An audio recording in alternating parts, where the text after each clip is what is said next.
السلام عليكم، أهلا بكم في قناتي سويت اند ساور معانا. يا رب تكونوا بخير، كل سنة وانتم طيبين، رمضان كريم عليكم وعيد سعيد بإذن الله. نلحق بقى نخلي الحاجات بتاعتنا دي عشان العيد كده ناكله كده وتبقى ألف هنا وصحة وشفا على قلبكم يا رب.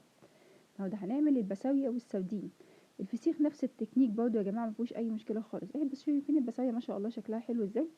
احنا بنجيبها وبنشطفها شطفة سريعة حلوة كده تحت المية، لازم يا جماعة تتشطف لازم عشان تبقوا فاهمين. وبنجيب ملح وشطة، ملح وشطة. بنحط على كيس الملح اللي هو ب2 جنيه ده، بنحط عليه معلقة كبيرة هرامية من الشطة، او يعني مش هرامية لو احنا مش عايزينه مشطشط شوية، يعني لو عندنا مشكلة في الشطة، بس هي الشطة مش هتبان قوي، بس الناس اللي ملهاش في الشطة ممكن تحس بيها. تمام. هنبتدي بقى نحط البسارية والملح كده عليهم، وهنجيب البرطمان بتاعنا او الكيس البلاستيك زي ما انتم عايزين. نبتدي نحط شويه ملح وشطه وشويه من البساويه وبعدين شويه ملح وشطه، هكذا وهكذا وهكذا، طبقات كده، ونغرق الدنيا كلها ملح. زودوا الملح شويه علشان تتغطى وتتغلف معانا كويس جدا وما تتهريش مننا. تمام. بعد كده باجي على الوش واروح حاطه شويه زيت. الزيت ده يا جماعه هيخليها لكم زبده، الزيت ده هيخليها زبده، والمعلومه دي واخدينها من حد بيخلي المحل بيخلي الفسيخ والحاجات دي بتاعتنا. مش هنفتح عليها قبل اسبوع، سيبوها تتخلل وافتحوا عليها بعد اسبوع بالظبط. نقفلها كويس جدا ونحط عليها ستريتش كده ونحط عليها كيس بلاستيك ونقفل كويس قوي. تمام تمام. لو حطينا بقى في كيس بلاستيك هتعرفوا دلوقتي هنعمل ايه.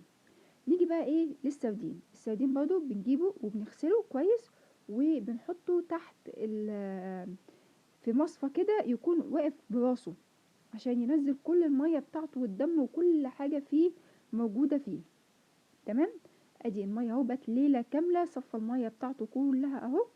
وبرده نفس الحوار، هبتدي اجيب معانا الملح والشطه وابتدي احط بقى. ادي لو احنا هنعمل في كيس بلاستيك، انا وريتكم في البرطمان وادي الكيس البلاستيك.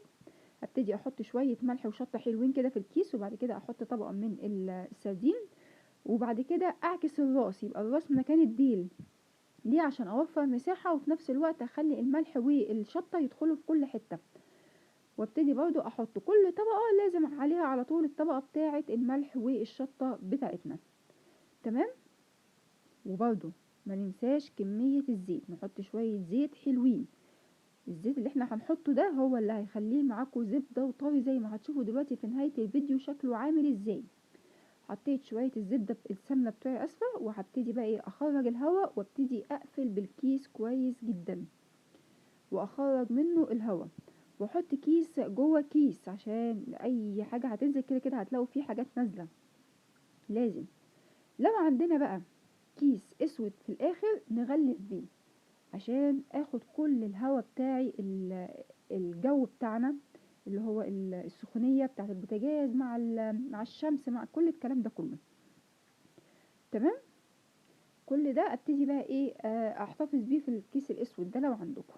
ادي البسارية اهي. انا بقول لكم كنت عايزه اوريكم ان يعني جايلي سمكه مكرونه صيده سمكه بسارية صغننه. المهم برضو صفيتها من الميه عشان انا ما وريتها لكمش في الاول، برضو متصفيه في الميه بتاعتها.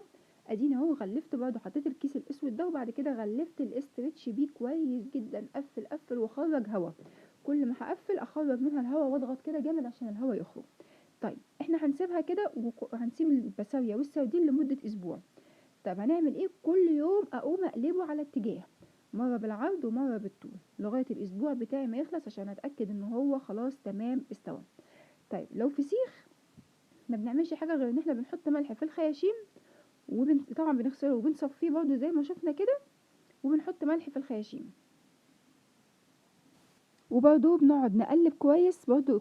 بس بقى الفسيخ بياخد اسبوعين يا جماعة، بياخد 15 يوم. وده المنظر بقى النهائي اللي انتم شايفينه. بصوا شايفين المنظر جمال ما بعده. بذمتكم ما جعتوش؟ والله هتاكلوا اطعم واجمل سردين وبسارية كلتوه في حياتكم. زبده بمعنى الكلمه. هوريكم دلوقتي وهو بيتقطع بمنتهى السهوله والسلاسه كده. شويه الزيت والليمون بقى بتوعنا والشطه، شايفين الجمال؟ هو في جمال كده اهو. بصوا شايفين؟ بصوا بصوا، مفيش اجمل من كده حقيقي بجد. اعملوه وعلى ضمانتي. زي ما قلت لكم اهم حاجه التقليب، كل يوم نقلب اتجاه معين كده عشان كله يتخلل كويس جدا. اتمنى ان الفكرة تكون عجبتكم والفيديو يكون عجبكم. اشوفكم في فيديو تاني. الحقوا علشان تلحقوا على رمضان. الفسيخ لو هتعملوا فسيخ فهتلحقوه على العيد. لو هتعملوا سردين وبصارية فهو هياخدوا معاكم اسبوع، لكن الفسيخ بياخد معانا اسبوعين بالظبط. اشوفكم في فيديو تاني واقول لكم السلام عليكم.